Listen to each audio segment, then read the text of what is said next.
Yes, guess who's back? Whoa. Woo, yes, thank you for inviting me. Sille-Kadri Simer from Tissident Podcast. Yes, in person, but we're not recording in Tissident right now. Oh, so you got to come here. So it was a good opportunity for you to come Yes. over here. Thank you so much. Thank you for giving me a reason to put clothes on.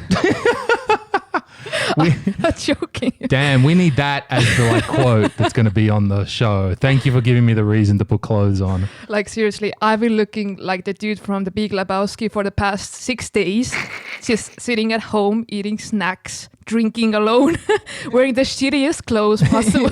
Like, I've been just like, I don't even recognize myself anymore. But I was like, yeah, now I have a reason to actually go out. So that's how you're dealing with Corona right now. It's I'm just losing at home. That's it, losing your mind. Yes. Because you can't record with Mariana because she works for the police department, Yes. right? So she doesn't even have time to sleep right now. It's crazy. I don't want to bother her. Like podcast is not the priority. Of course. Like absolutely the safety of the country is. Yeah. So I totally understand, but I've been like, I miss you so much. Like it's been really tough. Okay, we're all suffering. Everyone's suffering. Everybody. It affects everything. Everybody. Like it's crazy.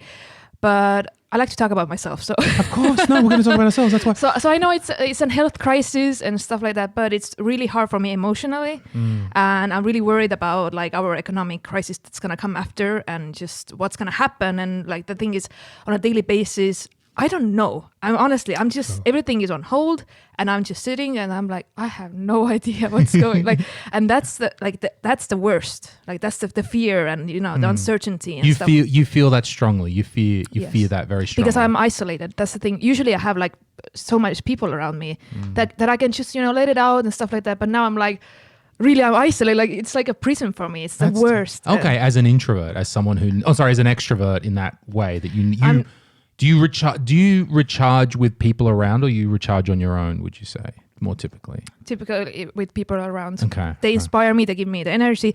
Like the thing is, like I have stuff to do at home. Absolutely, I can do home office. I can write. I can read. There's so much things to do, but I like the motivation. I don't have motivation because I'm like, what's the point? I'm here alone. I can do anything, but I don't feel like doing anything. It's just I'm just like sitting there and okay, I'm cleaning the house, blah blah blah, drinking, and I'm like. Because I don't have anything to wait. I don't have any trips coming, shows coming, nothing. Like I'm just waiting for some news to come and say it's over. And I think that keeping a routine is really important. And I've been trying to do that, and then again, then by midday I've done nothing today again. But it's like I'm consciously thinking of that. How can we keep things regular? Because when we don't, that's when we're going to go nuts. So I still come to the office when I can, like just for a couple of hours. No one else is in there, but I just come to the office. It helps me get there. But you've been as well. You as well as you write as well. You're in the podcast, but then you're also the CEO of an NGO. Is it an NGO? NGO, yeah. NGO. I mean, tell us about that and what is this job? What is this NGO? Because on the other hand, Sille, you're a leader of people there. People are looking up to you. I don't want to let them down. I know the thing is, I'm the person who is super confident all the time, too confident even. But that's because I know my shit. I know what's going on. I know what's going to happen. I have plans. Oh, it doesn't work out. It's okay. I'm not used to the thing that everything just, stops and I don't know what to do. So, I work in a youth council and I'm the head of it. So basically I'm responsible for the finances, the personal, like stuff like that, just responsible for the staff. And, I'm organizing some events and we have some trainings and stuff. And I'm just keeping it going. So so we survive. And the thing is like, okay, like people didn't panic. My staff is really cool. They're young. They're super like, oh, it's going to be okay. We have like Skype and Zoom and we have Slack and we have everything. Okay, so we're not going to have the events or trainings. That's fine. We're going to get through this. But I was a fucking mess. I was just like, because like you're trying to get a hold of people, but everybody is like at home. Nobody's answering emails. It's really tough to like think ahead and stuff like that. So everything is cancelled and on hold right now. And I really do miss my coworkers a lot. I haven't seen them over like almost a week now. So I can really, because they are also like they're the ones who inspire me to do my job. So if I'm just like, okay, yes, sure, I can do some things at home, but like I'm gonna run out of things to do at home. So it's like really and it's gonna really affect us. Okay, we still get paid and everything, but like I don't know if it's really like, it's gonna be like in May this shit is over, then we're gonna have like so much stuff. Like it's gonna be every day like crazy, and we have to have like events like every weekend, and like it's. So I don't know what to think. I've been trying to stay positive, optimistic for them, and just saying, yeah, it's cool. We're gonna get through this. This is out of our hands. It's nothing to do with us. It's like a nationwide crisis. But the thing is, nobody knows what's gonna come. And the thing is that what I know is that I don't know shit. Like I've been just trying to stay calm. But like the first day, like Friday, I had like a small breakdown because I did not expect the news. I did not expect this lockdown. Like at all. Like I mean seriously, I was like, yeah, whatever. Like, oh no, And then it happened and I was like, oh my God. Like I was like, I didn't know how to react. I seriously didn't know how. So I stayed away for a couple of days.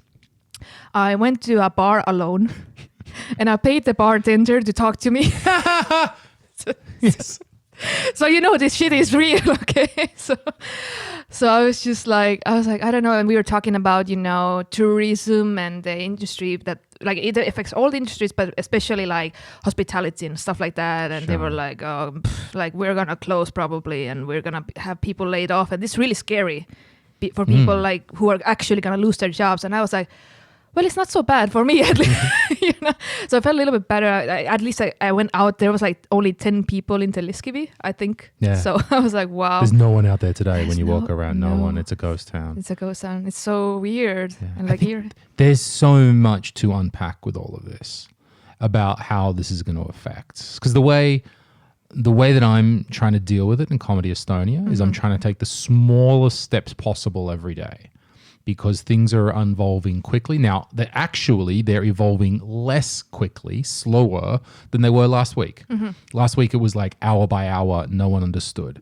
And I feel like as this week goes on, we're starting to get our heads around it. Even if it's bad, even if we're all locked inside and all that shit, we get it now.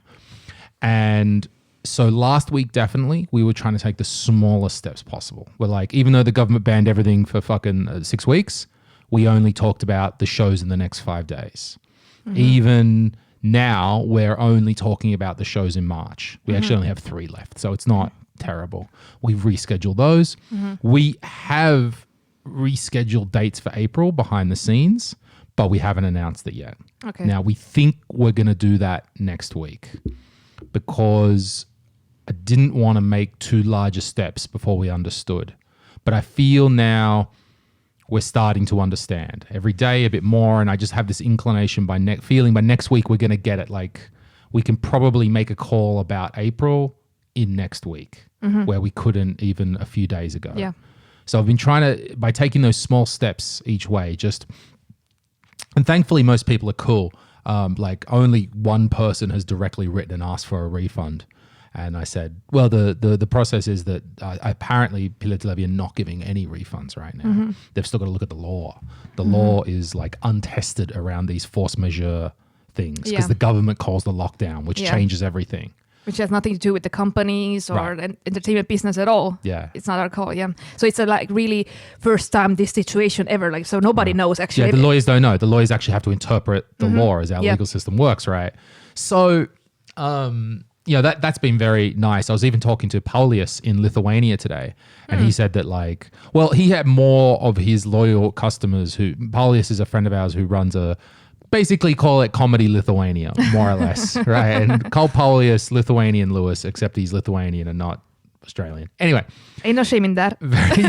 Very similar idea. And he said that a few people had asked for refunds already, but, and he said he understood because that's a lot more Lithuanians work in other countries. There's lots working in Norway with the oil, in the UK. And Estonians work overseas, I'm not saying that, but they've got 4 times the population or 3 times the population. And there's so many Lithuanians working in the United Kingdom and Norway. They do comedy tours in Lithuanian through Norway and through England. They'll do 7 nights across England. Damn. So meaning there's that many expat Lithuanians there. So there were a few Lithuanians who said, hey, we want our money back just because they got to travel. So, okay, he was very understanding. But he said he even actually had to go on Lithuanian TV to be like, guys, everything's going to be all right. If you want your money back, you're going to get it. Like there was a bit more of a panic there. I feel like in these days, my job as the leader is to communicate with everybody, be calm, and just be the voice of reason in all of this. And I love it. I'm having a great time as the opposite to you. Well, fuck you. I don't have to worry about, like, because I still project manage some events, and I still look after, I've got to run some ads and put up some posters, and all that shit is cool, right? No, yeah, for sure. But at my core, I just have to be a leader right now, and I love it. All I got to do is talk to everybody, be calm with everybody, talk to them about their plans, be rational, just do that pure leadership stuff. And I'm digging it. I'm like, that's all I want to do. How could I get to more of this?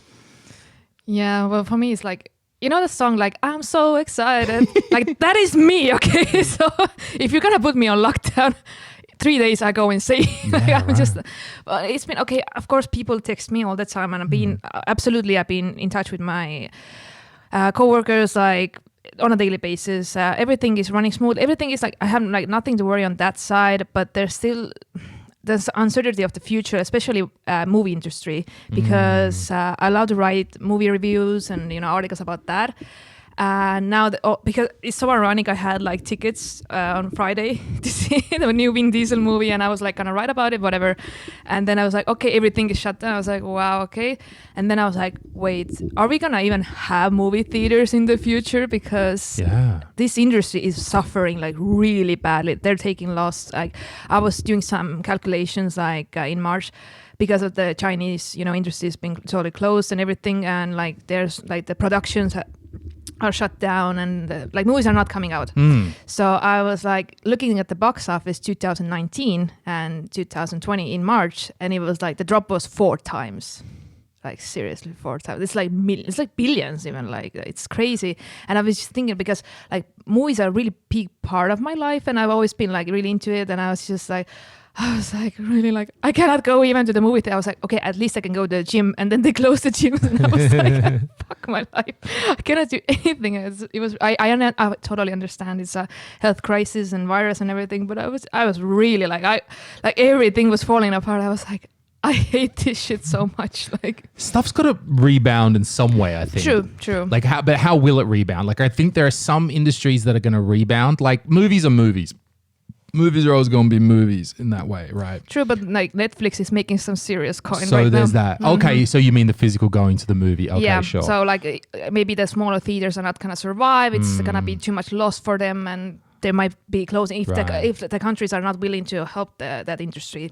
I don't know. So because it's going to be like a rearrangement, like we're starting from scratch. Yes. Like someone, like I'm talking to Henrik, our project manager, and he's like, was we already know one venue is just closing the doors. Apparently Tempel in Pärnu, just gone. They're like, we're done.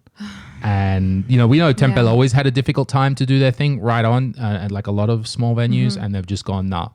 And then, kind of Henrik makes the joke, well, what if there's no venues left? Or what if that? And I have to think like, well, when things get back to normal, we will still want venues. Now that's going to suck, because maybe in the meantime, some venues shut down. And you have so much competition because everybody wants to have their events at the same time. But then maybe venues will open up back up again as they can make that happen. Now, this may mean like a renewal. Like, I'm specifically also thinking about what you said. You said about the newspaper where you're writing for Delphi. Yeah. Right. I was writing for Kinoveb. Kinoveb, sorry. Yeah, well, it's still part of Delphi. It was like you write articles about movie series, whatever, like what you're watching, and I just wrote some reviews there.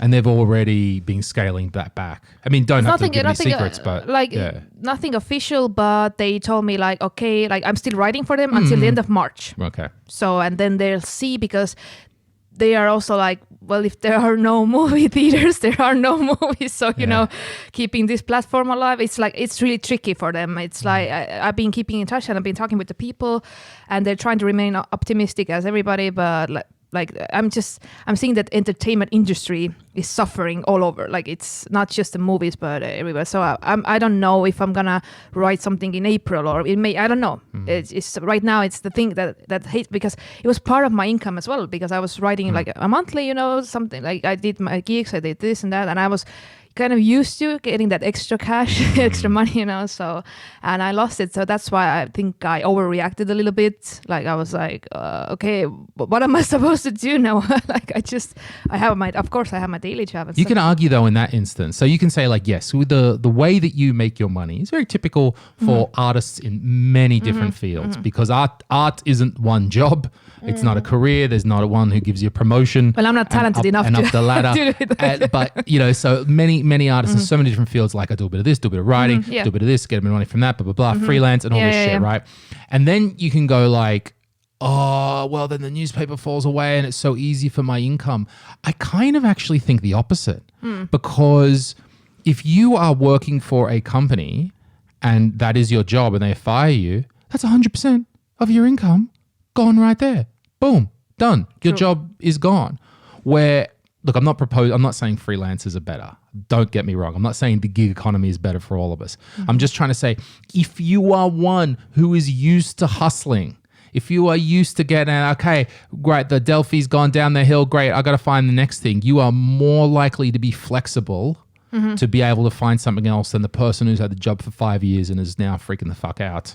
True. I was thinking about that because I'm the person, I always have like at least 3 different incomes. I at least do three different things. Something like I always balance them really well, but I'm like I think I have ADHD or something.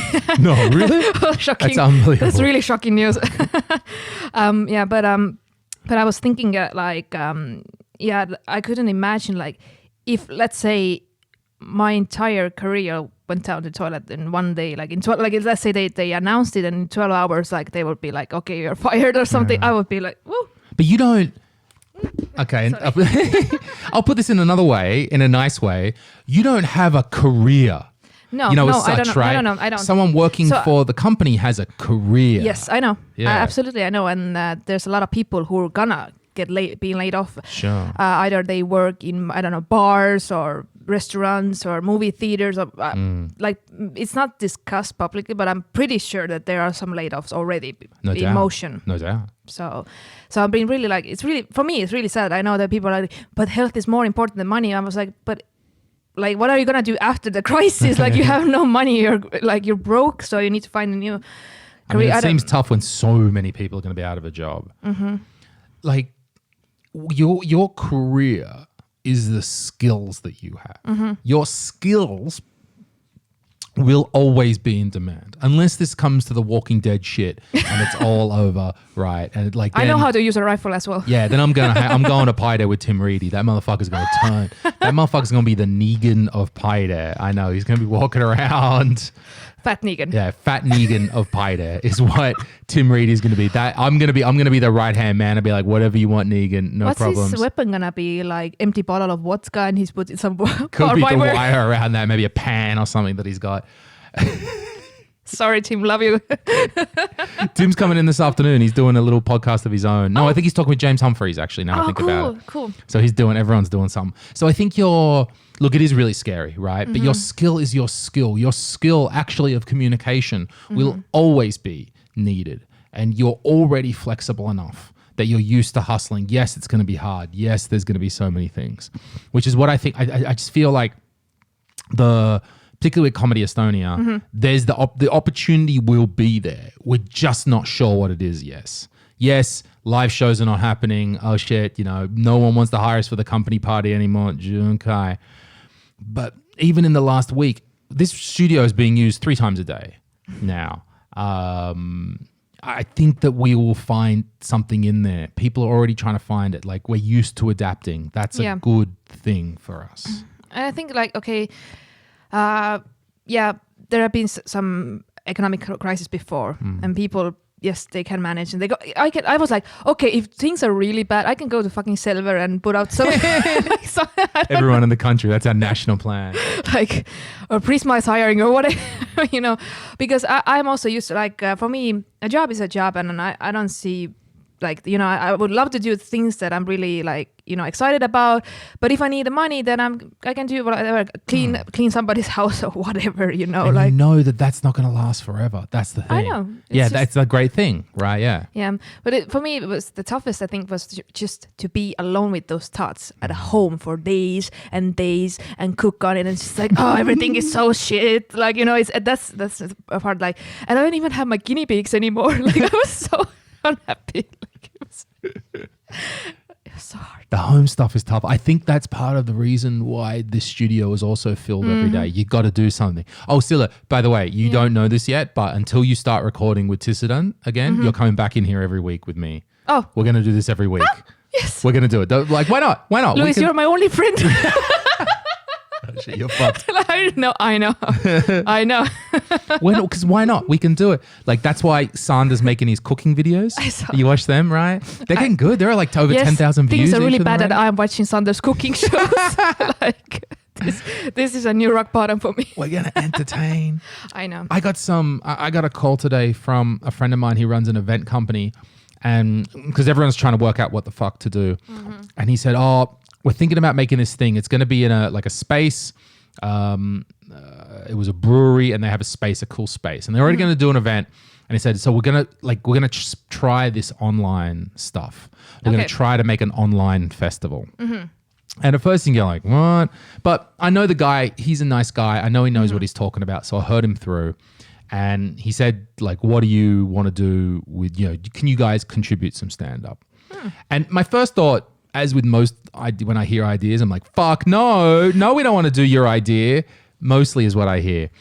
And the first thing I explained to him was that I don't think stand-up fits live streaming very well. Like, yes, you can film stand-up. Yes, that's fine. Like, with 5 cameras and lots of lights and a theater full of packed people, then you can film stand-up.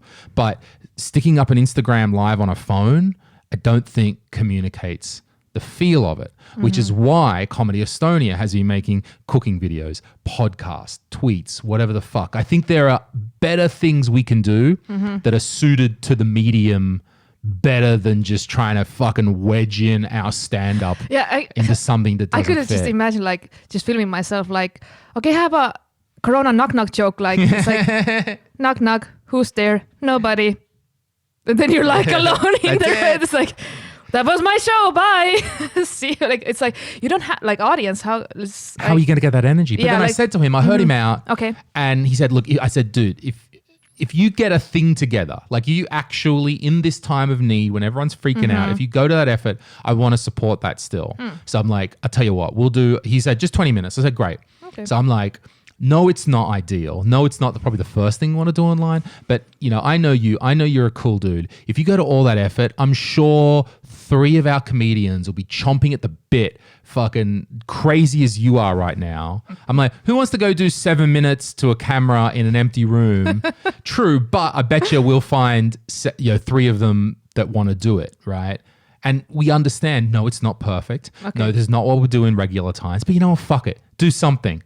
Okay, support these guys. Sure. If those guys get a whole online festival together, fuck it. We'll suck it up for 7 minutes each. Boo hoo. Okay, I totally agree. Yeah. I've been talking to my teddy bear for the last. The things that teddy bear must know. Christ, if only it was bugged by the KGB getting recorded or something. No, they will be like, this bitch is too crazy even for us. Like, no. You know, when people were like going crazy and, you know, hoarding all this stuff at the grocery store, I was buying condoms because I was like, my neighbors are looking pretty good right now. I was like, you know, that level of desperate. Do you use any dating apps? No, I don't actually. Okay, I'm that type of person that that's the thing.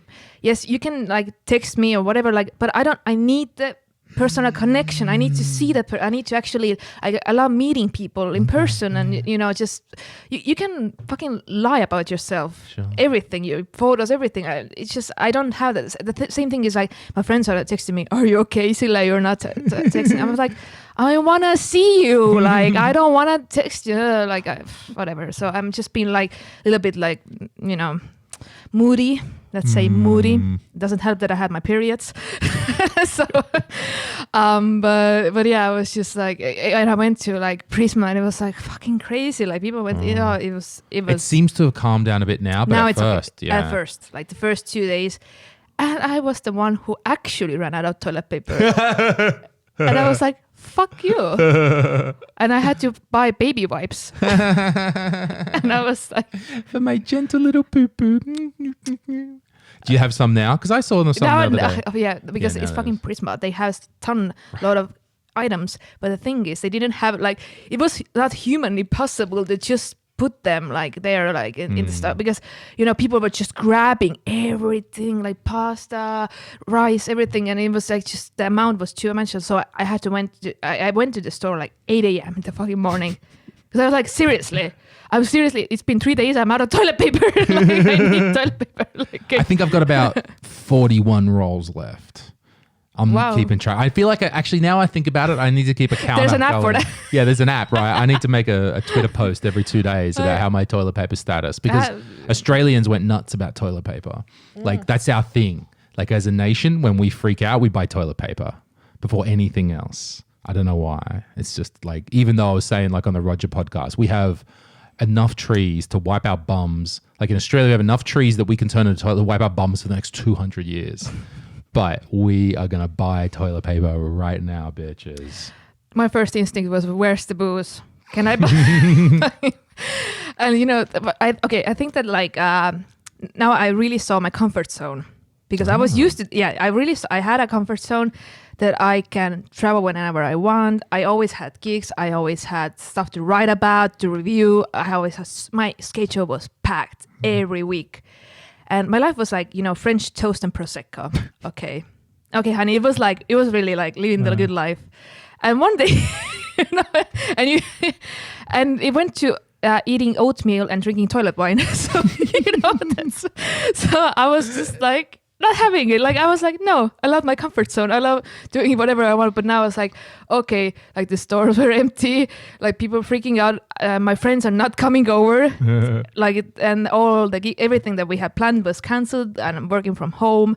I'm staying indoors day and a day, and I'm not used to staying indoors so much. Yeah. I noticed that all the food in the supermarket that was gone was all the shit you would have had in the Soviet Union. And I feel like we've come 25 years, we've learned how to cook. People know how to cook, but this crisis comes and all of a sudden they think it's the gulags again. Oatmeal for breakfast 5 times a day. No, Sergey, you know how to cook a nice bit of meat now, or maybe some sort of foreign dish or something with spices. No, oatmeal. That's our common history, you know, the history. Yeah, it comes out like as an instinct. We buy toilet paper, you guys fucking eat oatmeal or something. Yes. It just, like the pasta, rice, and I think something else was like total out of it. But I was like, yes, I'm vegetarian. All the vegan food was there. No. So I was just buying hummus and stuff. Like I was like, actually, I always have like some like flour and stuff like that at home. So I don't have the need to go to the store every day. That's because I don't want to go to the store every day. So I usually go like twice a week or something. I buy, you know, like frozen food and stuff like that. But when I went, I was like, and then I had this really funny conversation with one of the Prisma workers. So I went to I put my stuff there, and because I had cash, I didn't want to pay with card. So I didn't go to self-check-in. I usually go to the self-check-in, but I was like, okay, whatever. So I put my stuff there. I was like, okay, I'm going to pay in cash. And then this lady's like, you have Prisma Konto, right? And I was like, yes, I put it. Do you want to use the money that you have like in the Prisma, like whatever? I was like, yeah, your balance. Yeah. I was like, what? Like what money? Like you have like money collected. I was like, yeah, but I usually use it in the end of the year, but there might not be tomorrow. I was like, you're going to say that there's not going to be Prisma tomorrow? Yeah. You may never know. I was like, honey. You've got the Oracle of Death working at the Prisma checkout. She knows. And she has it from everybody. Fucking Lady Igor Mung is working there at like the Olga checkout. Or something. Yeah, Olga Mung is working there. I was like. She's touching up young boys. She don't give a fuck. How would you know you're not young? Hey, zip zang zing zing. Hey, you asked the Queen of Mean to come here. You know, I've been cooking on some really bad jokes. I know. You must be stirring away at it. Oh my God. I started to write like really like I just started to write a lot. Good. Because I was going crazy, So, but yeah, I was in Prisma and I was like, and I was watching this lady and I was like she was like Lady Doomsday because I was like really she was like every single customer that she had like use your money now because there might not be tomorrow. And I was like really seriously, wow, girl. Okay, calm down. This would be a good reality show. We need to keep you cooped up for like weeks on end. And you go bananas. And then when it all ends, we need cameras on you when you go to the bar for the first time. Because okay, you want to get laid. But let's say the first ugly dude that starts hitting on you, like the first ugly dude that you're definitely not going to sleep with starts hitting on you hard. Like you are going to unload on that dude like fucking Hiroshima. He is not going to know what steam truck hit him. I got to get that on film. How much are you paying? See, we got to make our own business. I like it. Yeah. Well, I had a really great idea for you and Roger, like you were talking about the TV show. Yeah. And Yeah. I would watch the shit out of that mockumentary. Right. Like mockumentary. I love mockumentaries. How are we going to do it? We'll go to the Comedy Estonia mockumentary. It would be perfect. Like the jokes write themselves. Right. Like I had this one joke that, okay, the guys, are isolated. There's just guys and they only have peanuts and they have beer and they're already fucking everybody and like everybody's going crazy and like because it's like the Clash of Titans because there's so many big personalities and trying to get along and survive and they don't actually know how to survive because they're just entertainers, Yeah. And then like I was like it will be 10 episodes just escalate and the last episode is like Helarin or somebody like somebody would be there like the project manager has been there all the time but they are just asshole guys that didn't notice that they had a girl there entire time. But they have already fucked with each other. Because we totally zone out to that, right? Hillarine's not, Merrily they're not, we don't see so them. And she's been like in the background, I've been actually the one who's buying food and shit and keeping the shit going. So like I was just like the jokes would write themselves. We're like desperate, we're like, oh, go on, no one. Oh, if only there was a woman around here. Thank you, Hillarine. If only there was a woman. Oh, that was my idea. Like just, So it would be, for me, it would be funny. But everything is funny for me right now. So. I bet. I read that a bit of news that kind of went under the radar. It's something like they're banning the alcohol sale after 10 p.m. at bars and restaurants. Yes. So do you know what's the explanation of this? More about this law? Yeah, well, because, the police and everything is so overwhelmed, hospitals, everything. So they don't want incidents involving with drunk people getting like fights or drinking too much or whatever. So yeah, I don't even know if there are any bars open right now. I'm really like, because everything, literally I've been like reading and everything is closed. So I'm like really like, are there any bars even open? But the thing is, so let's say, there is a bar that is open in like Old Town or whatever. They cannot sell alcohol after 10 o'clock. Because of the like new law. Because that struck me as weird, right? Like that they would like, why not just say we don't want y'all meeting? Like, because they were like, I mean, on one hand, I'm like, really? There's so many drunken people. I guess then if there's like 2 bars open in all of Tallinn, then that's where everybody's going to go and that's where there's going to be fights. But I was like, just say you don't want people meeting. Like, just, you kind of already said it with, because you can't, I guess, shut down private businesses. No, you can't. It feels like an excuse. The thing is like, you don't shut down like businesses and stuff, but you're not allowed to have events. Even like if I would have my birthday, like let's say I was born in March or April or whatever, I cannot post on Facebook like, hey, I'm going to have like a birthday party inviting 100 people or something like that. Right. So it's not allowed. So public gathering. But the thing is like, I went to a bar on Sunday and there was literally like 7 people.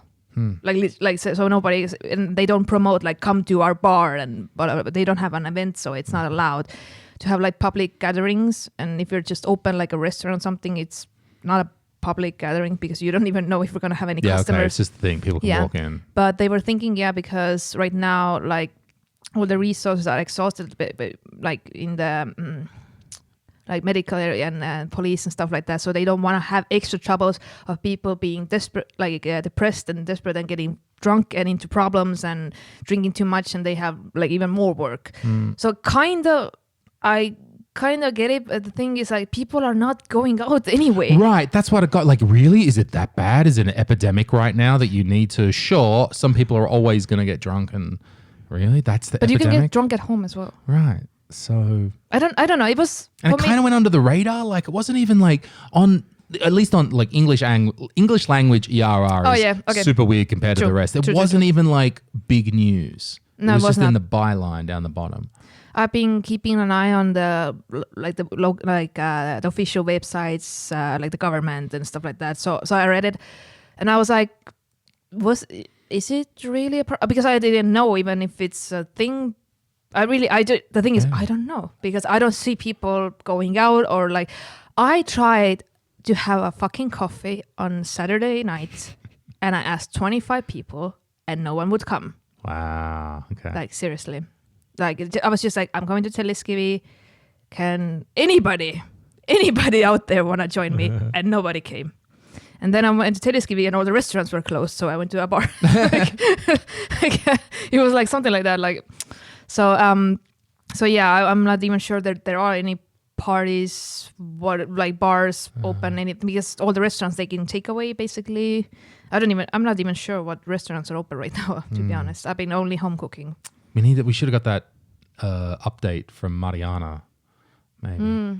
She's really busy. Like, I was going to say, should we call her? No. She said, like, I'm only answering work calls. So. Okay. It's a work call. Okay. We're just springing a podcast on you. No, she wouldn't appreciate that. I know she's been really overworked right now. Yeah. I really just want to keep my distance. I totally understand, because I texted her last week. I was like, okay, like, are we going to record that episode? Do you have time? And she was like, I just got home. I'm really, really exhausted. I get it. I totally respect her. I'm just, being so sad here, like, just because it was like our thing. Every week we got together, we made an episode, and we could just, we had so much stuff already in our heads, so we could just reload it, because there's so much stuff going on around. I'm going to get that next. Okay. The wine is over there. Okay, you're going to cut it out, right? We don't promote alcohol. What? No, we absolutely promote alcohol. What the fuck is she talking about? We absolutely promote alcohol. Okay.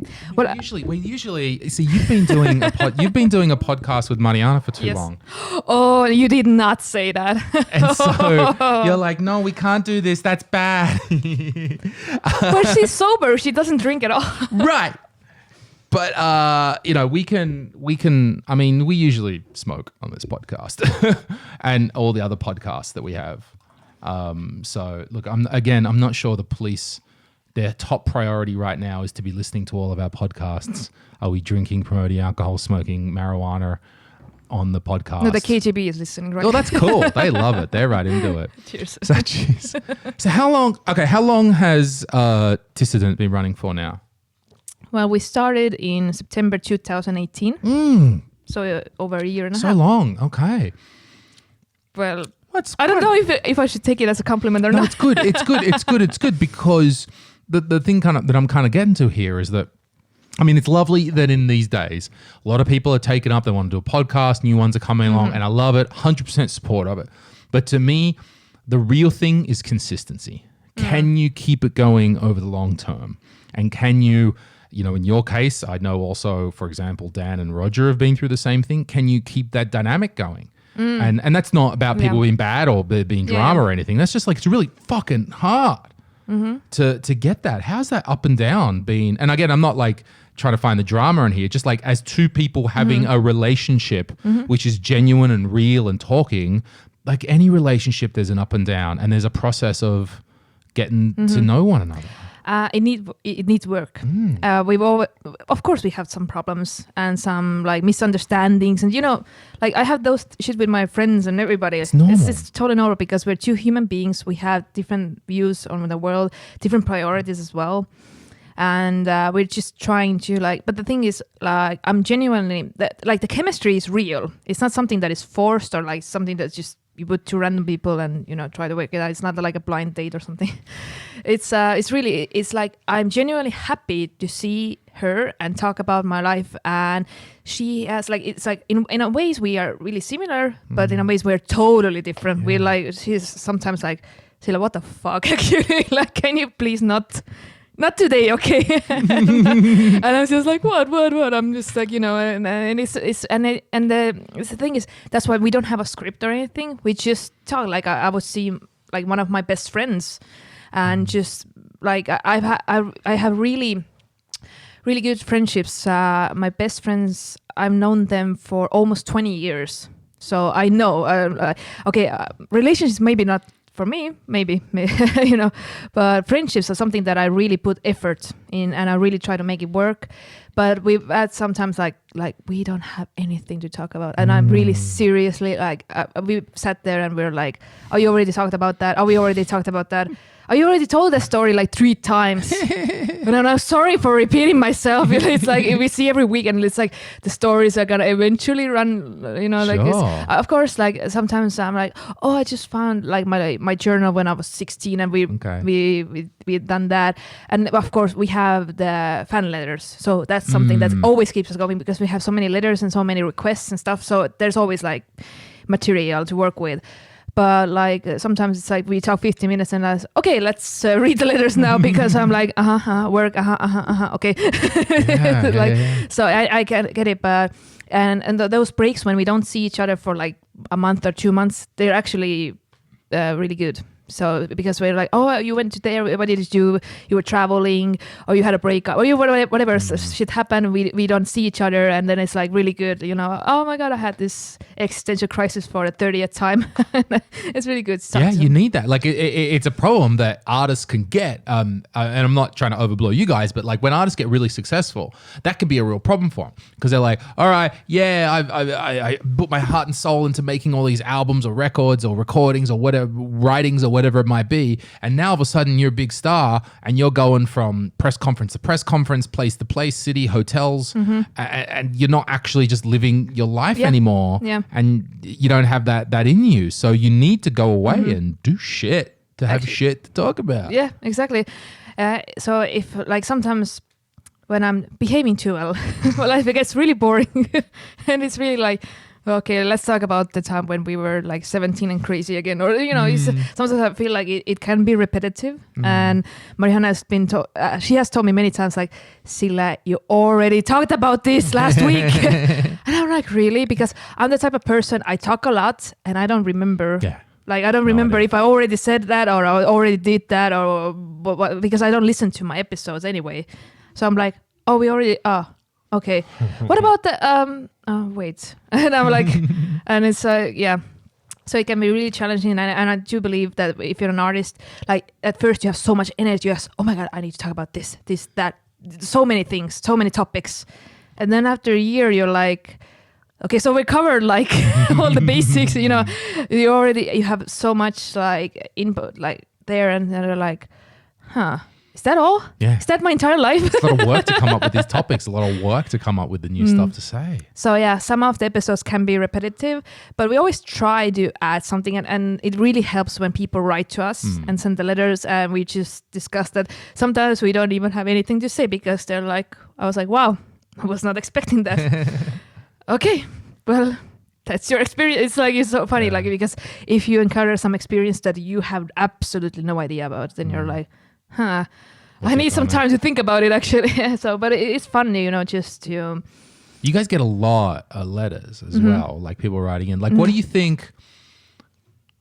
What do you think you've tapped into in the Estonian culture, and maybe particularly with young ladies in Estonia? What's this thing you've kind of hit? I think being real and being like, that we all make mistakes, and it's okay. Be just really vulnerable and open, because we have episodes that is called like my sushi tastes like ginger, and like it's like really, really bad, really like, and just being our authentic selves, and just like life is not perfect, and we're not trying to be like, oh, look at us, like everything is so glamorous and this and that, and like, no, it's not us. I think in a way we are relatable because we're not like from some status quo, like really like rich parents or something. We had to struggle, we had to fight for things. Things didn't work out always for our favor, still don't, like still they don't, like right now. Yeah, like perfect example. So people are like, okay, I've been embarrassed about this thing, but Marianne talked about it, or Sille talked about it. We had a guest who talked about it, and they're like feeling, okay, if you opened up, I feel more comfortable opening up and talking about this thing that has been bothering me, or like there are some things that you're so embarrassed about that you don't want to tell your friends or your sisters or like parents, nobody, because it's like, but if you're anonymous and you write a letter and nobody, we don't know who you are, and the audience doesn't know who you are, so why not? And even my close friends have written their stories. I know they have, and I always like, oh, this is really shocking. Like, but I like, it was really therapeutic for one of my friends. She wrote about her family around Christmas time. That was really, really difficult for her, and she never even opened up. I've known her for 10 years. She never talks about like that subject, but she was like, I'm more okay just to writing it, and just to hear you guys talk about it, and nobody knowing it's me actually. So that, in a way, that was like a little bit just like therapy for her, and she was like a little bit crying and stuff, and but it was so cute. And I was like, yeah, like of course I was like, I don't know this bitch, but I knew that it was her, but Marianne didn't know that it was my friend or whatever. Like it, so it's okay, and just giving the opportunity to just write about human experience, just like without having any shame or anything. And we're not, okay, we're judgmental bitches, okay? Of course. But actually, we try not to, we make jokes and stuff, but we try not to like shame anybody or like stuff like that. So we try to avoid that. We're not like pointing and laughing, we're just like laughing with you, like like, okay, really, like I think you'd have to be, because you wouldn't have fans after that. True. People wouldn't be writing in like that. True. And it's really great. And there's also like sometimes the stories are really heartbreaking, like really, like it's we have cried, and it's really and I think that those people are so courageous just to open up about really sensitive stuff. Like I wouldn't be like that courageous, but if it helps them in a way, just to let it out, maybe make amends, maybe just, okay, just like I've been burying this stuff or burying these emotions, but now I wrote like 2 pages and I cried and I drank wine, and now I'm feeling okay. Like I'm feeling that it's past me. Like, and people are like actually writing letters like with pen and paper to you, or how are you getting most of them? No, just email. Okay, that's nice, but it's like long. There are long emails. It's like, I'm sorry ahead, but it's gonna be a long one, and you're like scrolling. Okay. But it's cool. We don't mind if it's gonna be a short, if it's gonna be just a request or a comment or whatever. And there's guys writing us. There's also like gay people and stuff, because we're LGBTQ friendly. So there's like different relationships that we discuss actually, because we try to keep an open mind, and we're not like whatever you dated girls, guys, all of them, everything. But we don't give a fuck as long as you have a good story. Now you've got some guys contacting you, right? Yes. No, right. But do you think, is there a difference in the need to vent and to open up and to let it out between men and women that you've seen through the letters and your experience with the show? Because like for women, it seems to me from your description is very clearly there's something in the, I don't know, psyche, makeup elements of women that I think is better at doing this sort of group discussion, therapy, letting it out, right? I think there's just something in the nature of women that is more suited for that. Not for better or for worse. No one's bad or anything, right? And it does seem like that's it. And, is that, can you see some differences, I don't know, in the way that men let it out, or do they want to let it out in the same way? I mean, we're all inward. We're all these balls of testosterone and hate and anger and you think, honey, iron and as well as being frail and insecure and all of that. Yeah, that's an interesting question. We've had some gay guys that are more open about the and they're discussing that they're just emotions, relationships, what they learned, or whatever. Like straight guys, they don't like to write that much. Sometimes, like we have 2 types of straight guys that write to us. There are like guys who are like, I'm so laughing my ass off. You girls are fantastic. I'm doing this, and that, and it's really like short and straightforward. Like, whatever. That's a guy. Yes. Here is the thing. I have a problem. I have described it succinctly in 17 sentences. Now you accurately understand the situation. Can you please solve the problem? So there's not like so much emotion. It's just like, oh, this happened in my life. Here it is. thank you for reading it. And like, it's like, okay, and that's fine. It's fine. However you want to express yourself, it's totally fine. And there's this other type of guys who write and are like, you girls don't know shit what you're talking about. They're the best. And then we are judgmental bitches because we're, you do not come and write to our podcast like we don't know what. Don't listen to it. Okay, like, so these are the guys. They're not sharing their stories. They're sharing the story. They're like, okay, so you got it all wrong. I'm gonna tell you how relationships are. I'm gonna tell you how you're supposed to feel. I'm gonna tell you how you're supposed to do your podcast. Okay, honey. Like they're like mansplaining messages coming in. Yeah, it's like, I'm 40 and I have a company and I have education and I'm like, I don't give a shit, honey. Okay. Why then are you writing to it's two a chicks on a thing. podcast? It's like, you know, like it's two chicks on a podcast. What do you care, Mr. Confidence? Why do you listen? Like, yeah. So we have those. It's a status thing. What do you mean by that? It's like, you know, showing up. It's like, no, I am gonna tell you that you are wrong. That it's not how it's supposed to be done. Okay. And I'm like, okay, you want to prove that you are some whatever. Like it is like just like powering, like because we feel empowered doing it. This podcast, just, you know, a couple of girls having fun and doing their stuff, and we don't care. And then there's like no, because I don't think that Ari and Mikko are gonna have those letters like guys telling them like, no, you cannot talk about this or you cannot do this or whatever. So it's funny for me, just like. They're trying to still put us in a box, you know, because you're women, you cannot talk about, you cannot swear, or you cannot like this. Like it is. How often do you get such a like once a week? Not that often. Not that often. Very rarely. It's rarely, but they're brilliant. Yeah, and we're like, They took the time out of their day. I'm the CEO. I'm in charge.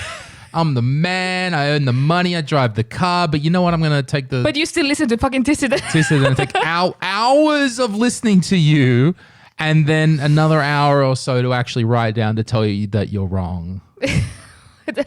I was like, well, honey, it's not mandatory. Yeah. Just don't listen. You can actually... whatever, unsubscribe. If it's like in Instagram, like people are like, oh, those people are posting that, then don't follow. Just click unfollow if you don't want this kind of whatever, you know. It's for me, it's funny because I've never been like, I don't want to put myself in a box. I don't want to be like, yes, I'm this, you know, female podcaster, blah blah blah, these struggles. I'm like, I'm a human, I'm a person. Like I have my own shit that I deal with. I'm an emotional person, whatever. Like I am who I am, and it's fine. I don't like. It's like, no, only women get me, or like, no, it's not true. It's not true. And we have a lot of great guys actually who write to us, and it's so fun. And we're living like, we're like, oh my God, that is so funny, or like we're just, or it's so sad, or whatever. Like, and it's just, it depends on the attitude. If you're like, just like, okay, I like that these two women are doing their thing and they're owning it. Sure. So why not? Yeah. I don't hate that. But when we did our live, it was so funny that there was like 5 guys. Yeah. You won't really remember. I remember that there's 5 guys. 2 of them were my friends. And I remember sitting there watching when we do the Tissident live, because Comedy Estonia produces those, and it's really fun, and we get to do it. And I love sitting taking the tickets at a Tissident live show, because you're like watching these guys come in, you're like, bruh. And it can be good. So it can be exactly as you say. So like my thing is to try to work it out. What type of guy are you? Are you the listener? Maybe you are a cool dude, right on. Maybe you're a cool dude, you've been watching, you like it. Maybe you've got a really healthy relationship with your girlfriend and you both listen, and that's really nice. And that's the way that you also can... happened. Yeah, right on. Like absolutely can happen. Are you so jammed up that this is all you can do and come and see these 2 women? Are you like... did you like meet the girl on Tinder and go like, oh, I'm sensitive. I like Tissident. Yeah. And you got like, I love trying to work it out. Yeah. So it was so funny, like, because I had my friend sitting on the front row. He was so drunk, like serious. And there was only like women sitting next to him. No. And he was so drunk and he was yelling shit and stuff and he was heckling, and I was like, bitch, you better not heckle at my show, okay, motherfucker. I'm gonna slap and later, like, he was actually like talking with like some of the some of the women, like some of the audience there, and I was just like, please stop embarrassing me more. Like it's like you know, it was good because you know, Sille is my friend, but otherwise. Sille wasn't my friend. Ooh. Yeah. Because he was already like promoting the stuff that he does or whatever. It's like, stop it now. Like, take a photo, get the fuck out of here. But no, we had a great time. I loved the One Crowd Live. Was like one of my, it was actually the best performance. We've done two lives, and we were going to do a third, but now corona. We were going to announce it on Friday. I cannot believe this shit. I was like, no. Like, we were actually gonna, because we were discussing it, and I was like, okay, June works, blah, blah, blah, like this date. And, you know, we were discussing menus and stuff. What did we discuss? Because we were throwing around the Kinomaya. Yeah, the former known Sinilind, which I think it's not, because this is where we got up to. We were just about to talk to them, and then Corona. Corona! I think it's a really good idea. The only consideration to remember with that room is, and for our guests at home, for our listeners at home, we're talking about the old Sinilind. It's now called Kinomaya, and it's been completely. Have you seen it since it's been redone? No, absolutely not. Completely redone. Wow. So the stage is now the other end of the room. Oh, really? So you know how there was the bar at the back of the room, and it was like in a little cave, like an alcove, because right? Ari had his roast there. Yeah. And I performed there, and it was like one of the really highlights. It's a very high, and it was a high stage. It was, So like the bar was at the other end of the room, and it's in like a little kind of cave bit, like an alcove there. That alcove is now the stage. The bar is removed, and it's cool. And they've got a legit sound system in there. Like the technicals are legit. They've got screens in place. And then there's a back of the room. They have like a small removable bar at the back of the room that fits. The floor is nice. There's full curtains along each wall. There's a couple of nice lights up there. So that means, you know, the old garderobe at the back that we used to hang out in, that's now the legit backstage because it goes right to the... So that's perfect. So it's real nice. The only, I guess, consideration was that you'll remember that room is a little bit longer than it is wider. Yeah. I think it's fine. Yeah. I think it's cool, but I think it's always a consideration in a podcast how far back the people are. I think you guys can make it work because like there's some rooms that can be quite wide. I mean, even Von Krall actually is a little bit longer than it is wider as well. It was just like so you understand that it's a little bit, that room is a little skinnier than and longer than kind of That's square. no problem because they can still see my boobs. I paid myself for the back of the room, you know. We're going to put that camera. We're going to get them on the big screen. We're going to be jiggle cam. That's what it's going to be. Where did you get the name Tissident? I'm like, honey, how old are you? Where the fuck do you think we got the name? Hello. So I hope that venue continues because they just got it up because it's had names and they must have put money into that place. Absolutely. And I haven't heard anything. Right. Long time. Anything I haven't heard from them. So I was just really wondering because I remember the feeling when first of all, when I went to the comedy shows that you had English night. You used to have English night. Yeah, usually. And it was really cool. And I could see that because I was really sitting next to the bar, of course. I was sitting next to the bar. But like, I remember when it was Ari Matti's roasts. And that was one of like really great nights. And it was packed, like crazy packed. But everybody entertained the shit out of that crowd, and I was just I left there with such a great feeling about the room and everything. I was just like, I really want this venue. So that was something that we threw out. I was like, Mariana, like, what do you think about it? She was like, yeah, but I have no idea what's going on there. Like, is it open? Is it not? What's going on? So we were like, yeah, we were like just about to discuss it. I was like, okay, like maybe not. Corona, yeah. It's like, do we even have a podcast now? It's going to be good. It's going to be good when we get it back. So hopefully if they're still... I mean, it's one of those things like we were talking about if venues go down and we were wondering, what happens if this bar dies and that bar dies? Now, not to sound insensitive to venue owners, not at all. I get it, right? But if a bar financially suffers and has to go down, that bar still exists. That thing now, maybe the other thing is maybe the owner strips it clean and sells everything off, but you know what I mean? Like venues can be renewed. Yeah.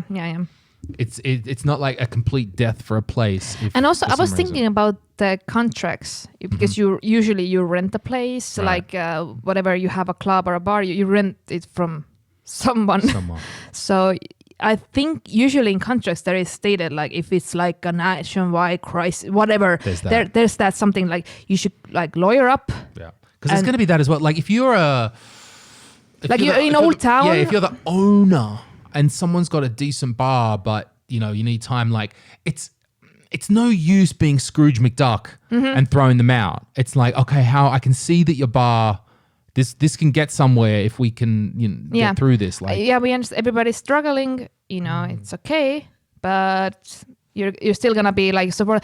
And I was thinking about that, like the contracts and stuff, because always in the contracts they state as like, well, except of like some like let's say a tornado comes or whatever, like it's gonna cover some aspects at least. Yeah, so. Sure. Force majeure is force the word. majeure. Yeah. I would say the word in English, but that's a French word. I mean, majeure is force majeure. Yeah, mini Popov here right now. Very mini Popov.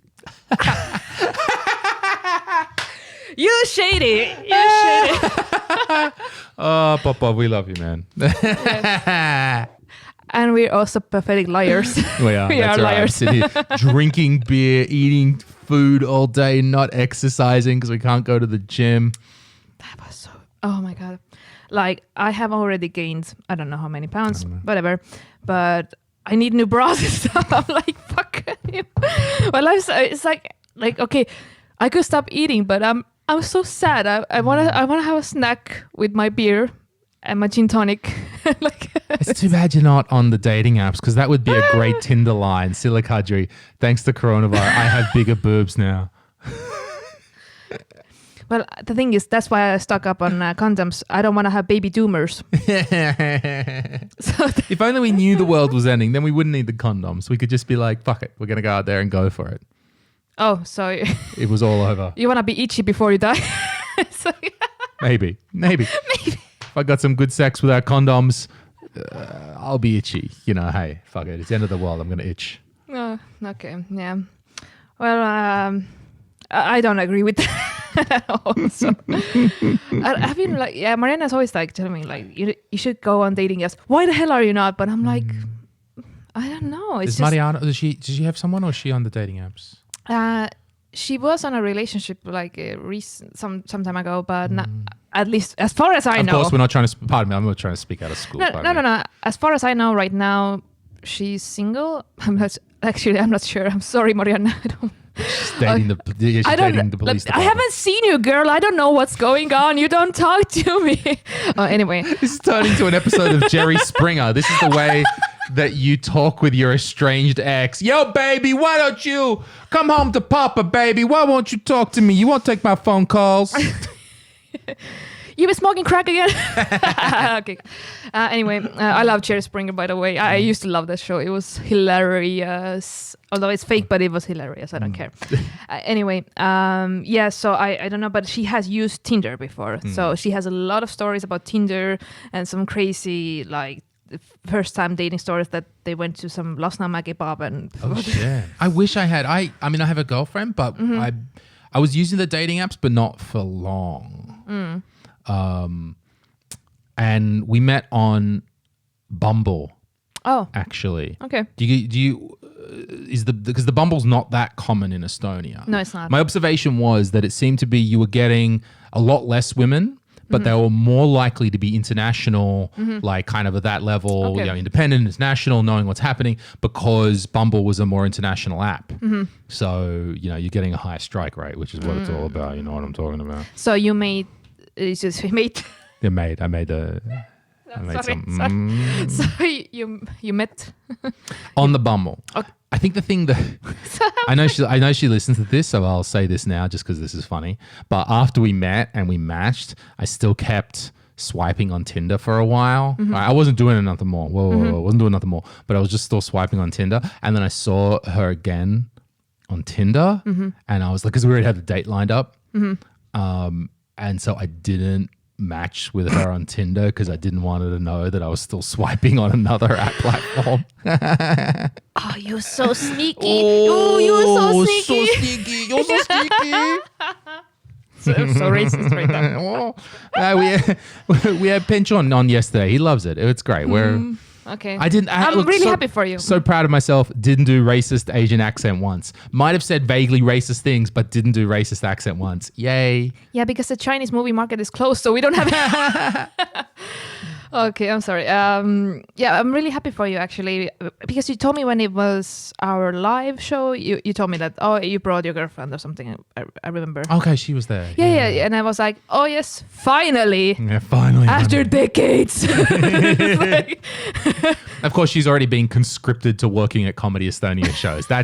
It's not a relationship. It's just a forced labor camp. It's because already when I was away in Japan for 3 weeks, having my holiday in February. Okay.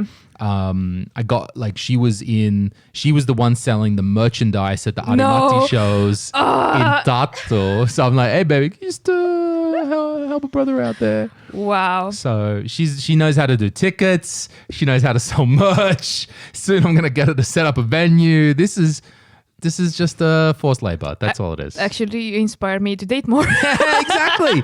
You can get some. You'd be like, yo, boy, you want some of these? Then you better set up those chairs, motherfucker. Trust me, I'm gonna be 30 this year. Nobody wants some of this anymore. It's like the train has left the station and it's already like in Germany. But actually, no, I'm really grateful that you brought me this Baby Yoda stickers. Oh yes. I was like, this is literally this is what makes me happy right now.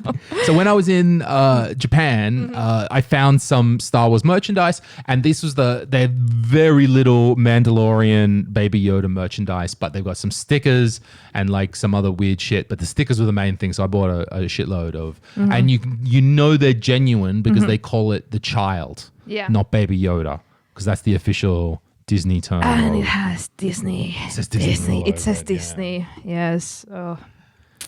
Because you messaged, as soon as I put that picture of those stickers up, you messaged me, and I was like probably 50 meters from the store, and you were like, I need them. I'm yeah. like, okay, I'll go back to 50 meters to get you the stickers. Yes, I don't have a life. It's like, so what have you been watching lately? I'm like, what have I haven't watched? Like, it's like, okay, I just don't watch like Netflix or Amazon or Hulu or Disney or like I watch movies like almost daily. You know what I watched yesterday? I watched Tom Hanks the latest movie. Oh my god, Beautiful Day in a Neighborhood. Oh, Mr. Rogers. Mr. Rogers. I just needed Mr. Rogers in my life. Okay, this is interesting. Okay. As a child of the Soviet Union, do you know like about Mr. Rogers and all this? You didn't know about it at all? I didn't know before. I was like 21 or something when I found out because of the internet and stuff like that. You know. Oh, still 21. I mean, as it worked out, that's 9 years ago. So, okay. Still look the same, bitch. It's like...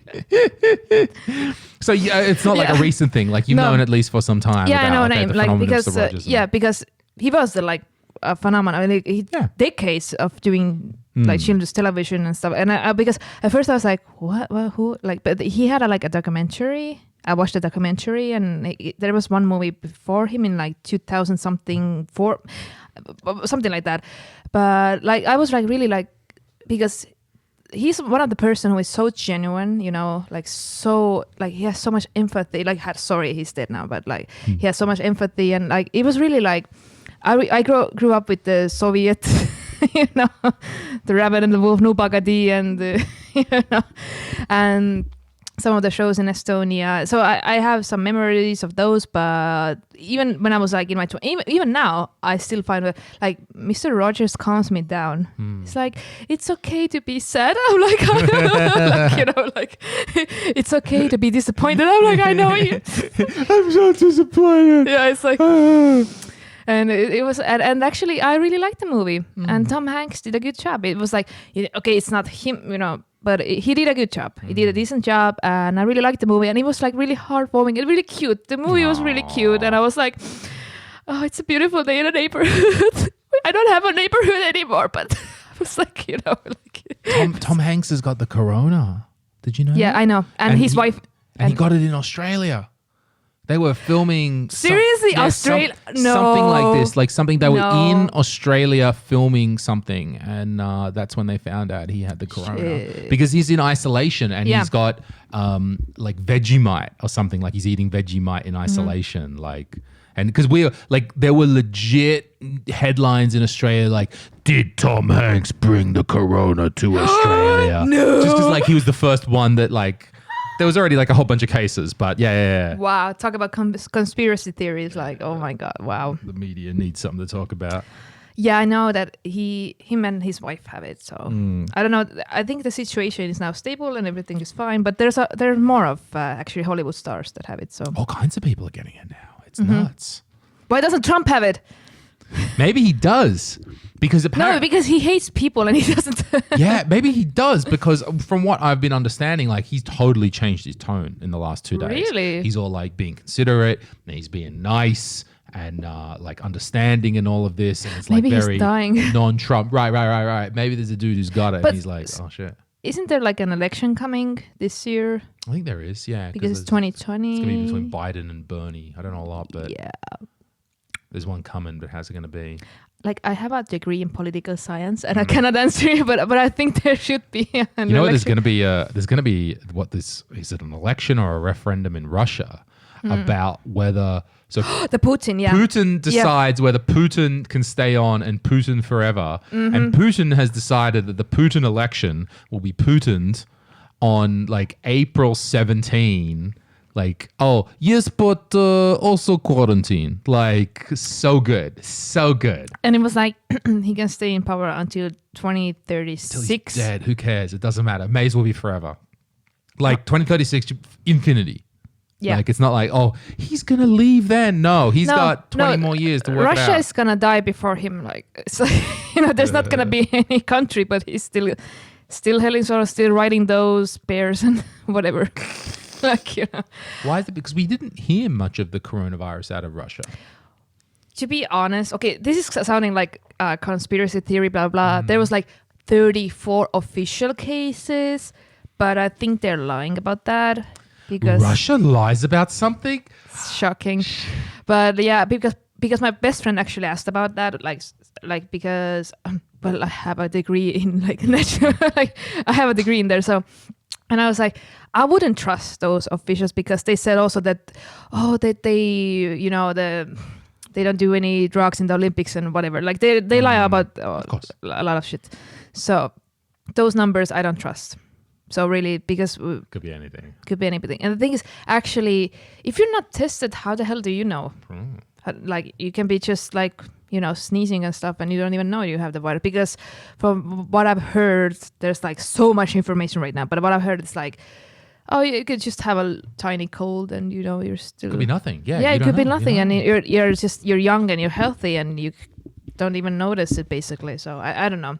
So... Right now, what I've been dealing with in the last few days is that my parents, who usually live in Australia, well, they do live in Australia, and they live in not far from where I grew up, in a small town about 3 hours north of Sydney, kind of coastal. It's nice, warm, Australia, all that kind of good stuff. They're in the south of New Zealand right now on a car driving holiday. And I just got this a message from my mother, probably, I think that was 2 days ago, going, oh, it's nice. We're going to see the castle down here. And then we went on the trail and everything's nice. And oh, yeah, I hope everything's okay back home. And I'm like, Mom. Haven't you heard? Yeah.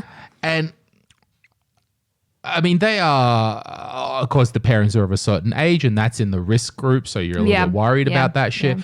On the other hand, I was like, I can't think of a safer place to be in the world right now than the south of New Zealand. All that fresh air and glaciers and trails and not many people, hobbits and shit. Do you know what I did on Friday? A New Zealand guy?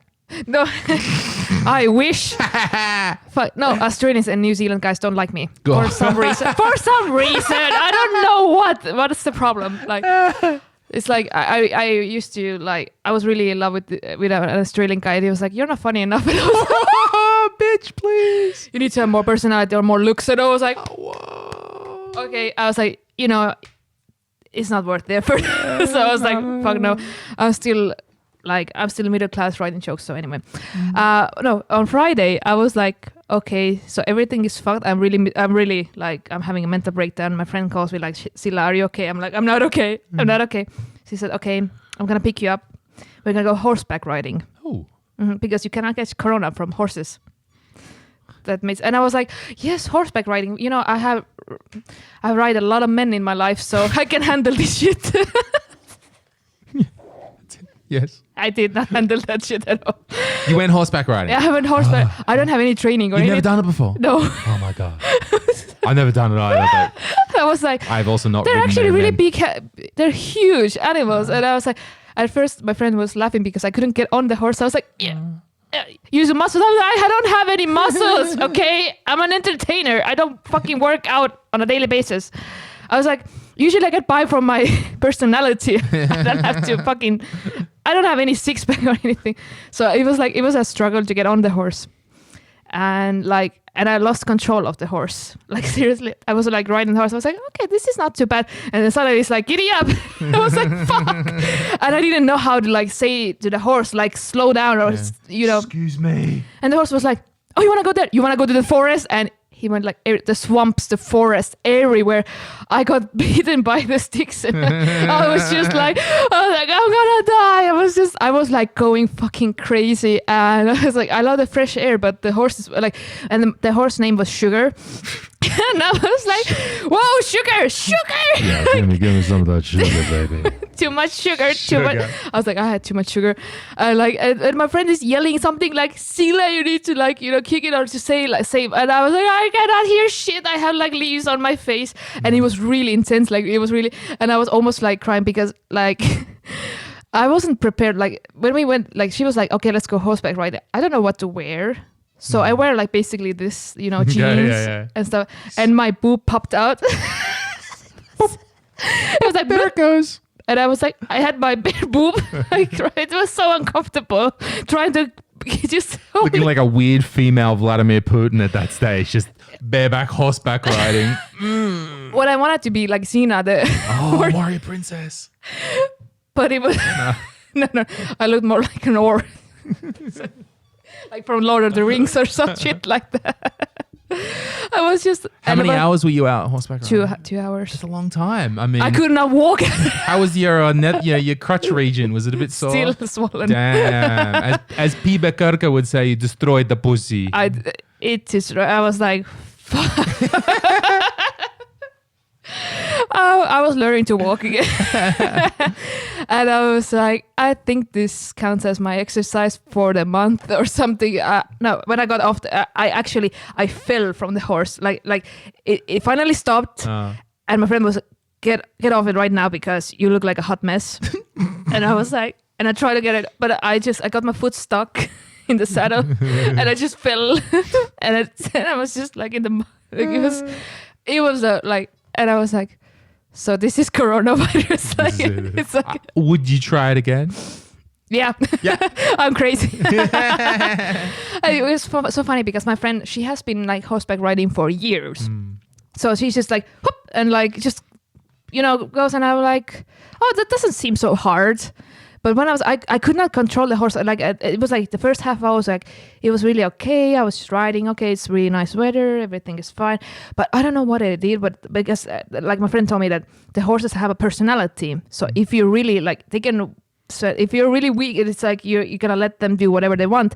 They don't fucking care. They're gonna go. Like they're gonna just go, and you need to take control and say no. Like you're gonna stop now, or like. And I was like, but I was scared of my life to fall. Like I was just like, I was like, I don't know. I don't want to hurt the horse, And it's like, I don't want to hurt the horse. But I'm gonna die. And I was like, poor horsey. I'm vegetarian. I don't want to hurt animals, I was just like, oh my God, it was so scary. And after that, I was like, can I go home, please? I was just, no, it was like my legs were hurting like hell. Like oh, it was kind of like scary and fun and exciting and terrifying at the same time. So it makes me think that what you said, like your friend has been doing it for years, that is used to that level of destroying and pounding. I'm like, if you're the partner of a woman who's an accomplished horseback rider, you have big shoes to fill. She's used to getting a rough ride.